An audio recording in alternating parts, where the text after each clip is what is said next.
All right, so Kyle Shanahan just finished his post-game conference call, and I have a 49ers update for you. Semi-good news on receiver Danny Gray, who the 49ers thought might have a broken collarbone last night. It turns out after x-rays that the collarbone is not broken, but Gray does have an SC joint sprain in that right shoulder, and he may miss the start of the regular season. It, in fact, seems to be trending that way. So, broken collarbone would have been 8 weeks. That would have been something a little bit more serious for Danny Gray. This probably sounds like 4 weeks, maybe 5. Kyle Shanahan's not sure yet. The timeline hasn't been passed down, but the 49ers don't seem too optimistic about the start of the season. So, what does that mean? Well, the return competition wide open. Ray McLeod might also miss the start of the season, probably likely for him as well to not be available then. Danny Gray, who got the first kick return yesterday, is probably the play that he was hurt on. Also is not going to be a possibility for the 49ers over the next few weeks. So we saw Ronnie Bell competing for it yesterday. We saw Deshaun Jameson competing for it. And Kyle Shanahan keeps on emphasizing that potential returners might be elsewhere in the NFL right now, that everybody in the league is competing to be a 49ers returner if they will be available around the roster cut down deadline. So Danny Gray out, door open for Ronnie Bell. That's for sure. Mediocre news for the 49ers. Let's put it that way. They were afraid it was a broken collarbone, but it's not. But they still do have to find a way to replace Danny Gray here for the foreseeable future. Kerry Hyder Jr., the defensive end, suffered a stinger. He's day to day. 49ers get thinner and thinner at that defensive end spot. I'm going to pop open the 90-man roster so we can take a look at the challenges that the 49ers are currently facing with all these injuries. We can even shade stuff in real time into the injury color. So let's take a look at this. For Kerry Hyder Jr. with the injury, it's the defensive line room right here. Big highlight in blue. Since Hyder might be out for a day or two at practice, we can denote that with this color. And you could see Bosa, holdout, green shade. Drake Jackson, he is expected to return to practice this week. That should help the 49ers. But as it stands today, Hyder unavailable, Jackson unavailable, Nick Bosa unavailable, leaves Farrell and Bryant as your top two defensive ends with a bunch of other developmental guys in there, right? Reclamation projects and Breland Speaks and Ladarius Hamilton, Alex Barrett, a practice squad guy, perennial practice squad guy, and Robert Beal, a fifth-round developmental project. 49ers thin at defensive end as we speak. They're also, in a little bit of a precarious spot at running back because Jeremy McNichols has a hamstring strain and he's going to be out for a few weeks. That's up here. Shade McNichols in pink. So they just waived Kalon LeBourne, the undrafted free agent out of North Texas, yesterday. McNichols replaced Ronald Awatt, the other UDFA, and then LeBourne saw the door before this game, and now McNichols is hurt. That leaves only the 49ers and, Elijah Mitchell. I forgot to put him. I unshaded Mitchell because he was expected to come back to practice this past week.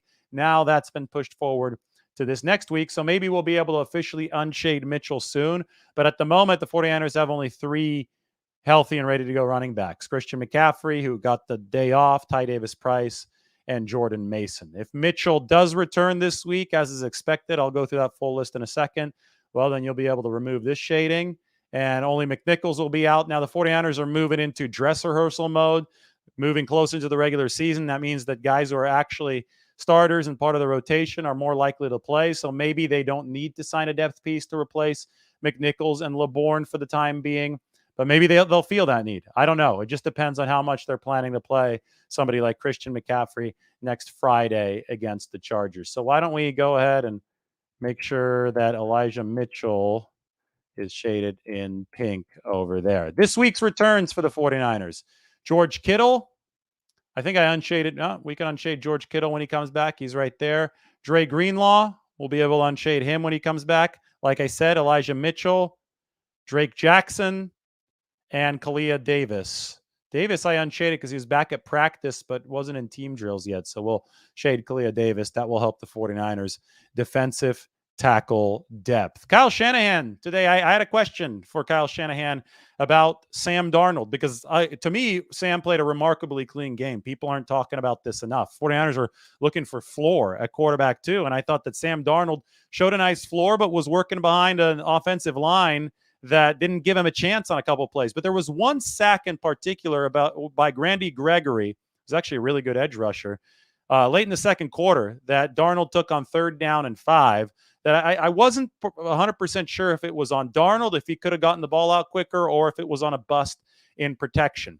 You saw Charlie Werner slip out to the near flat, and he was wide open. He was the hot read on the play because Gregory's pressure was coming from that side.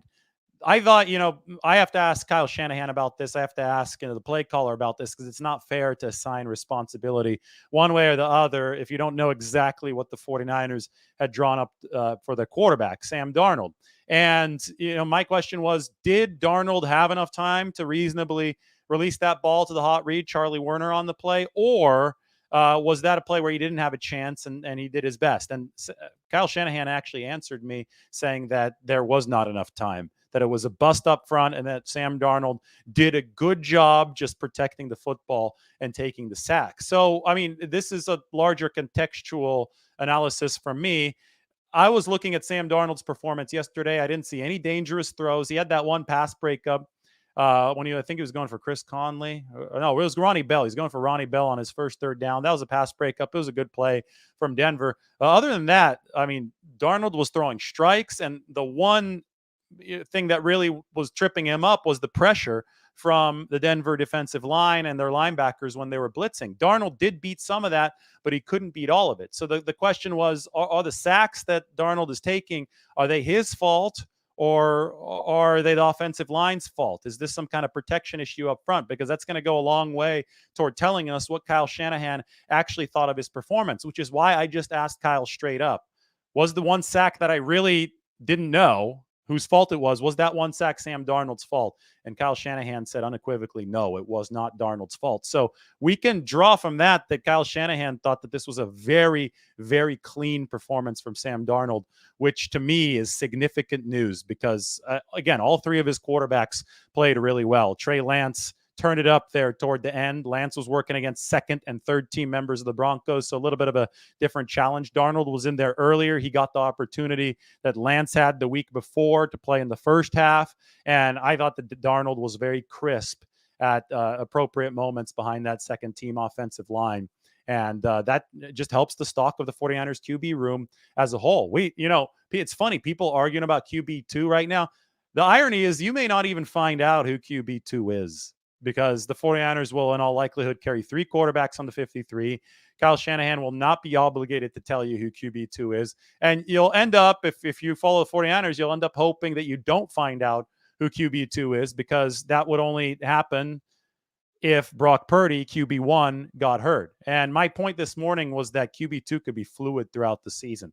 49ers can give themselves option power to allow Trey Lance to continue developing behind the scenes. Darnold can technically start out as QB2 in week 1, but if Lance keeps on growing, he can surpass him later on. The point is that nothing is set in stone, and that options, more of them, are better than only one of them. And they might have 4 options at quarterback, because we didn't hear from Brandon Allen yesterday, but it is possible that Brandon Allen also makes his mark on the 49ers decision-making process come August 29th, 9 days from now. That's when the 49ers roster cut down is. So really fun stuff today. That was from Kyle Shanahan's conference call. One more time, Danny Gray hurt, but it's not the fracture, so it's not the worst news for Danny Gray, but he'll probably miss the start of the regular season. Did I highlight Danny Gray yet? No, I didn't. Let's go back here. Let's give him the pink shade. This gives you an idea of where they're at in the receiving room. McLeod and Gray are hurt. That means Ronnie Bell is the man with the spotlight on him. Now, the question is, how do the 49ers architect this 53-man roster if Gray and McLeod are going to be out for part of the regular season? They're probably going to carry both of them on the 53, but maybe, just maybe, if they'll miss 4 weeks, and I'm not sure about Gray, they can put them on IR right after the cut down. And then they could return after those 4 weeks if the 49ers deem that necessary. And they could sign one of these guys to their 53-man roster. Tame Martin, big catch yesterday. Chris Conley, big catch yesterday. Willie Snead, big catch yesterday. You see a theme here. This is a really deep 49ers team at essentially every single position. The offensive line might be the one where we're scratching our heads a little bit. How deep are they? I'm not sure. I talked about it a little bit earlier. I thought there was some strides made for players like Nick Zakelj. I think that Jalen Moore, like Kyle Shanahan said, did some good, some bad. John Feliciano had a tough game yesterday because of that one sack that he gave up right in front of his face. Anyway, receiver position. I mean, even Daz Newsome made a nice play yesterday on the nice throw from Sam Darnold. So the receiver position stocked for the 49ers. How they maneuver around the cut down deadline is going to be really interesting, since you do see a fair share of pink shade here with the injuries to Danny Gray and Ray McLeod. Again, Kerry Hyder, stinger, thins out the 49ers even further at defensive end. And Jeremy McNichols with the hamstring injury. Well, you've got Elijah Mitchell and McNichols both currently unavailable, but Elijah Mitchell is one of the players that's expected back this week. You look at these returns. Obviously, Kittle back is going to help everybody. McCaffrey might play in the dress rehearsal. The starters are expected to play, and I would think that since McCaffrey and Williams didn't play this past week, the 49ers will want to give them some seasoning against the Chargers. On the defensive side of the ball, they've got Greenlaw. No rush for him. 49ers love what they're getting out of the young guys.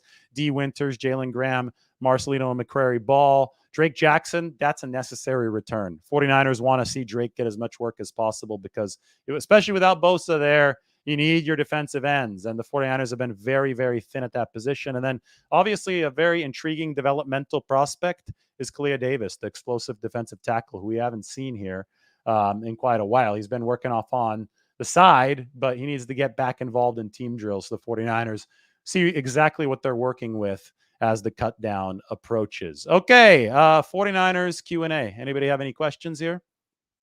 I like doing these updates for you.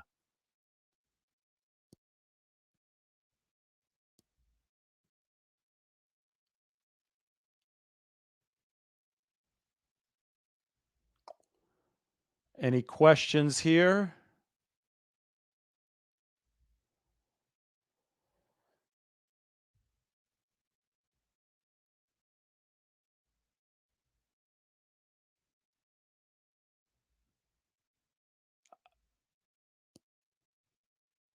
I don't see many questions. I see people just commenting. Here's one. How soon is George Kittle due back? George Kittle is going to be back this week, according to what Kyle Shanahan just said. So 49ers starting to heal up on one end, but obviously lost a couple guys for some time tomorrow.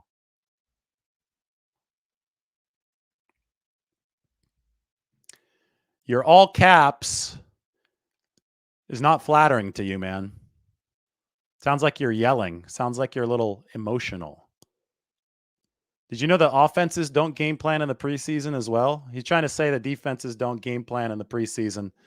So somehow that gives an offense the advantage. Well, the offense doesn't game plan either. I hope you know that. It goes both ways. So it's essentially an even playing field in that regard. This hatred for certain players, and there seems to be a hatred here for Sam Darnold, just doesn't make any sense. It doesn't reflect how the 49ers are strategically thinking about things. They like Trey Lance. They like Sam Darnold. They like Brock Purdy. They like Brandon Allen. What's wrong with having multiple quarterbacks that you develop and trust? Each of them having their own weaknesses, each of them having their own strengths, each of them bringing their different resumes to the table. Some resumes are stronger than others. It's not this adversarial battle that you want it to be because you're emotional about the battle. This is a group of men working toward a common cause. These are professionals. So, let's just keep it under control. We don't need to be yelling with all caps. Is there a 5.6 earthquake? Where? Where was the earthquake? I didn't feel it.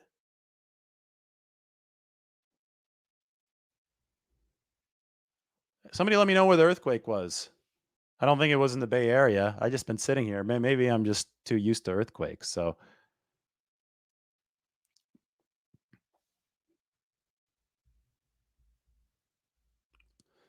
this is another really short-sighted take. Please try to understand the game of football. It's not Sam Darnold against 11 players. It's 11 49ers offensive players against 11 defensive players. We can be smarter than this. We can acknowledge that Sam Darnold is one important piece of the puzzle, but that the line in front of him is an important piece of the puzzle, that his receivers are an important piece of the puzzle. Last I checked, he lost a drive because he threw a perfect pass to Ronnie Bell that Ronnie Bell didn't catch. If you intelligently analyze how Sam Darnold played yesterday, isolating for him and what he could control, he played an extremely clean game with a high floor. If that upsets you, then facts upset you. Sam Darnold played well. Trey Lance came in. He also played well. Were the circumstances different for Trey Lance? Of course they were. You know who else played well? Brock Purdy did. All three of these things can be true at once.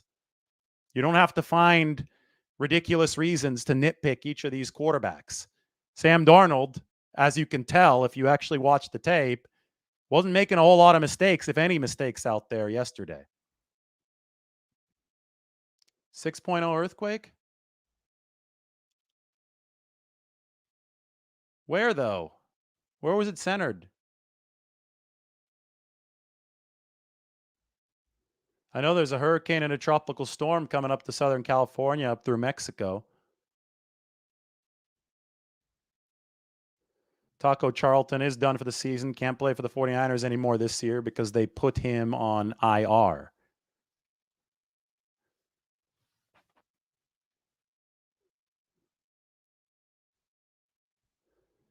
Kinlaw is dealing with an illness. That's why he wasn't at practice a couple days ago and wasn't at the game yesterday. Ventura County, I guess, is the center of the earthquake. That's why I didn't feel it, because I'm in San Francisco. Here, this could solve everything. Sam Lance is the number 2 QB. That's how the 49ers should list it on their depth chart. Again, they don't have to let anybody know. We won't know unless Brock Purdy gets hurt. So I think you could say as a football fan that you hope you don't find out who QB2 is if the 49ers don't announce it, because you don't want anybody to get hurt.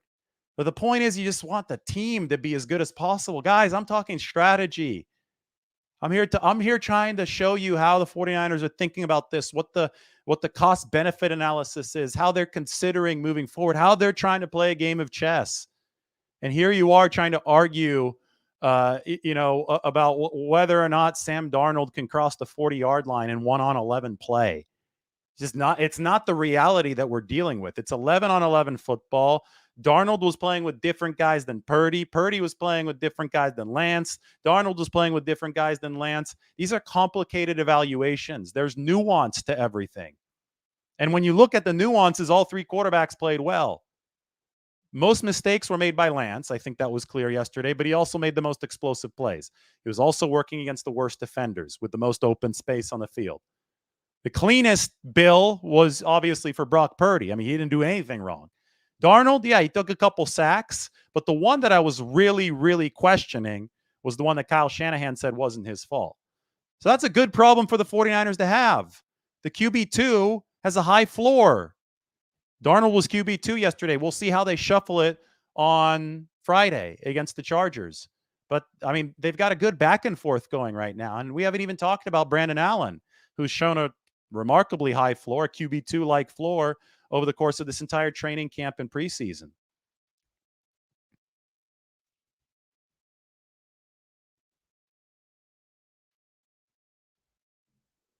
No, I mean, you can argue which quarterback is better, but be honest with your arguments, right? I mean, I think that, like, the fun is the debate, but it needs to be intellectually honest.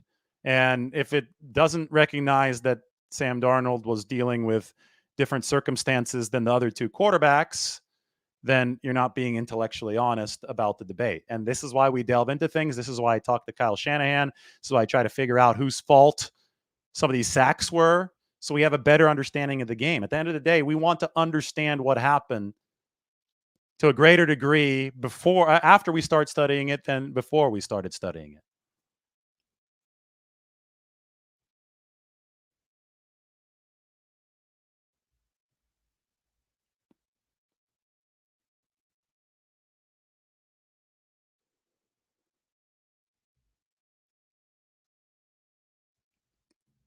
And I mean, who cares if this is sitting well with the fan base? The football team is out here to win games, not please a fan base. At the end of the day, the fan base will be pleased that the football team wins games. There's a reason the fan base doesn't run the football team, but the executives run the football team. So, I mean, the 49ers had a clear problem last year where they ran out of quarterbacks and they're trying to avoid that problem this season. So they signed Sam Darnold at a good rate, $4.5 million with upside to the deal. Nothing controversial about that. Nothing remotely controversial about that. Just because you want to see Trey Lance become quarterback one doesn't mean that it's going to happen, doesn't mean that it should happen. The NFL's a meritocracy. No matter where you were drafted, you've got to earn stuff, especially after the first attempt where the 49ers didn't really make Trey Lance earn it, where his draft status did earn him QB1 last year. Especially after that first attempt didn't work out due to injury, they have to move on because the NFL doesn't wait for anybody. To Trey Lance's credit, he's sitting there fighting. He improved. He went to Jeff Christensen this offseason. He looks like he could be a valuable member of the 49ers quarterback room. But right now, Brock Purdy's in the driver's seat. Yesterday, Sam Darnold had first dibs on the QB2 spot. Trey Lance had first dibs against the Raiders in week 1. Story is still unfolding. Let's check back on Friday after the 49ers play the Chargers. I think this is a reasonable take from a fan. Though there are some great personalities on this team, David Hernandez says, as a fan of a team, I root more for the uniform than the men who are in the uniforms. I support all the quarterbacks regardless. I think that's like how football fandom used to work. It's funny to me. It's a really interesting dynamic when I look online. It's like people dividing up into camps, cheering for different quarterbacks, different players, instead of just sitting back and saying, hey, I mean, this is a group, this is a collective group trying to coalesce and march toward a unified goal. Yeah, Jimmy Garoppolo looked good yesterday for the Raiders. 4 out of 4, huh? Trey Lance taking some steps forward. Yes, he is. He looked good yesterday.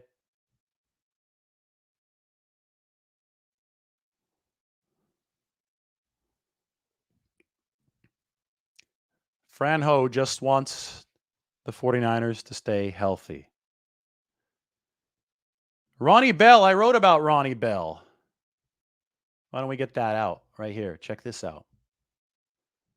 Get this ready to share on the screen for you. I talked to a lot of the 49ers rookies in the locker room yesterday.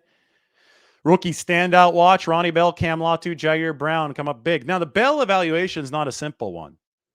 Had that really good punt return, had 7 catches for 114 yards, including the one that set up the game-winning field goal. Awesome after the catch. Deebo Samuel's taking him under his wing.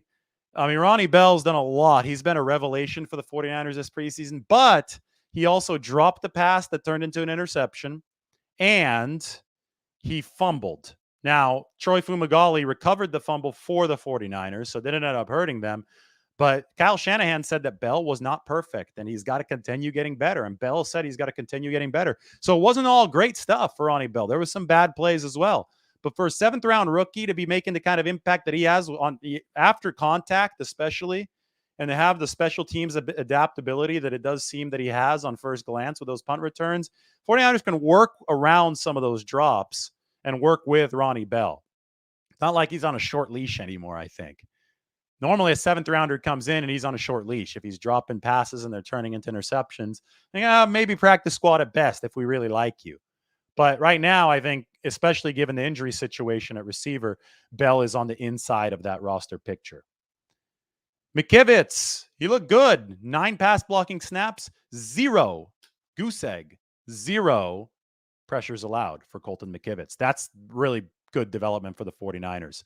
I thought Matt Pryor looked all right behind Colton McKivitz too. Only 1 pressure allowed over a little bit longer for Pryor.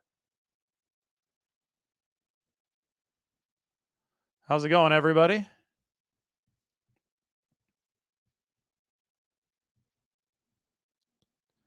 Poe took a step forward. One pressure allowed over 28 pass blocking attempts for Jason Poe. Same with Zakel, 1 in 28.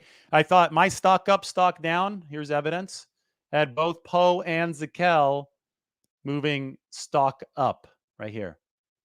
See, I had that a little bit earlier. Make sure to watch the stock up, stock down. Nick Zakel, Jason Poe, both improved. Minus the penalties. There were some penalties there, especially on Zakel. Moved a little early, I think once, maybe a hold as well. Got to clean those up. But as far as the anchor went, much better for both of them. And then Zakel actually had a nice run block on DJ Jones, the former 49er, that set Ty Davis Price up for a first down on 3rd and short. We all know how tough it is to single team DJ Jones, but Nick Zakel got it done.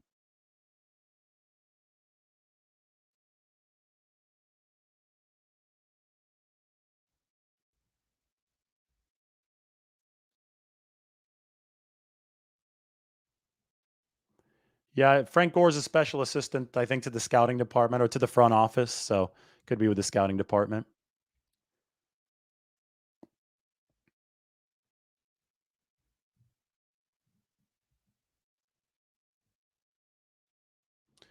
Cam Latu's strong game yesterday definitely helped. I mean, Latu's a raw power kind of guy. He's naturally strong. The 49ers love his blocking potential, so they really want him to make this team. They just can't have him screwing up pass plays as often as he had been in training camp. So, I mean, there was one more that he should have hauled in from Trey Lance when Trey got blindsided there in the fourth quarter and still got the ball out. That was really impressive from Trey Lance. Latu told me he should have had that one, but he made the nice catch from Darnold. He made the touchdown catch from Trey a little bit later after the one that got away from him. Just a nice turnaround for a lot of players yesterday. Jake Moody wasn't perfect, but turned it around. Trey Lance wasn't perfect, but turned it around. I thought that was a theme yesterday, right? Players who had rough week ones of the preseason played good games to give themselves a nice confidence boost in week 2 without being perfect. And maybe that's what you want if you're the 49ers. You don't want this 0 to 100 acceleration. You want a nice build. You want the confidence to build so that there's still hunger for more. And Cam Latu was definitely part of that nice build for the 49ers. Chris says that it was nice to see Latu bounce back.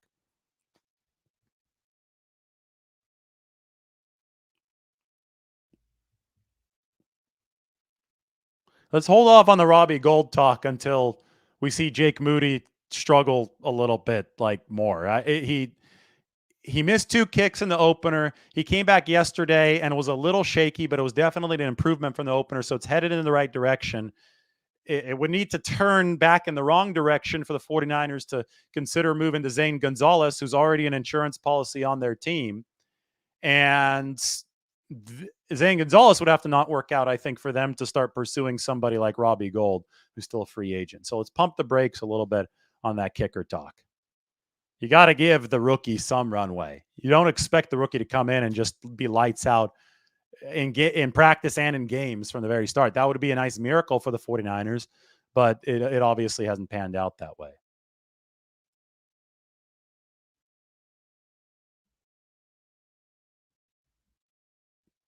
Yeah, I mean, Gold is like a meteorologist. He knows how the Levi Stadium wind works. And Moody's going to have to learn too. But Moody, again, Moody is a rookie. Give him some time. 49ers play another game at Levi's at night next week. Think it's going to be one that we keep an eye on. Let's see if Jake Moody's hitting the ball cleaner next week. He took a step forward. There still is a lot to fix. So give him a chance. Trust me, you can't just knee jerk your way to cutting players, signing old guys because you don't like the way that 1 or 2 games went.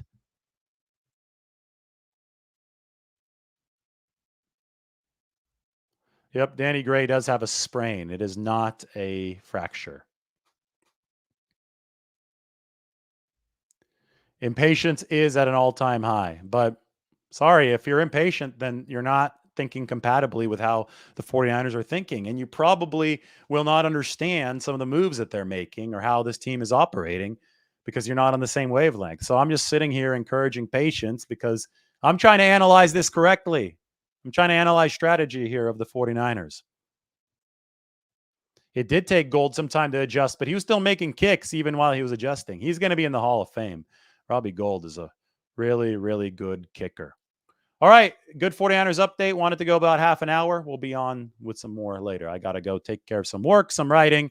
We will see you all very soon. If you want a summary, those of you who just showed up, Danny Gray, right SC joint sprain. Kerry Hyder, stinger. By the way, Gray, not a collarbone fracture, but he might miss some regular season time. Jeremy McNichols might miss some regular season time as well. McNichols wasn't projected to make the 53-man with his hamstring injury, so we'll see if the 49ers end up cutting him at the 53-man cut down if he's still hurt and then bringing him back to the practice squad. Because I know they've been happy with him He's a guy that's in his second stint with his team, 2017 and 2023. These guys are going to return this week. George Kittle, Dre Greenlaw, Elijah Mitchell, Drake Jackson, and Kalia Davis. And that up on the screen is my article on the 49ers rookies. $2 a month for The Athletic. Go ahead and check it out. Just type in David Lombardi, The Athletic on Google. You'll see all of my work, including me scouring the locker room yesterday. Had some good conversations with the 49ers rookies. You'll get some nice intelligence, some nice intel out of that if you check it out. All right, everybody, thank you. This has been another 49ers update. Sub now, and we'll talk to you very soon.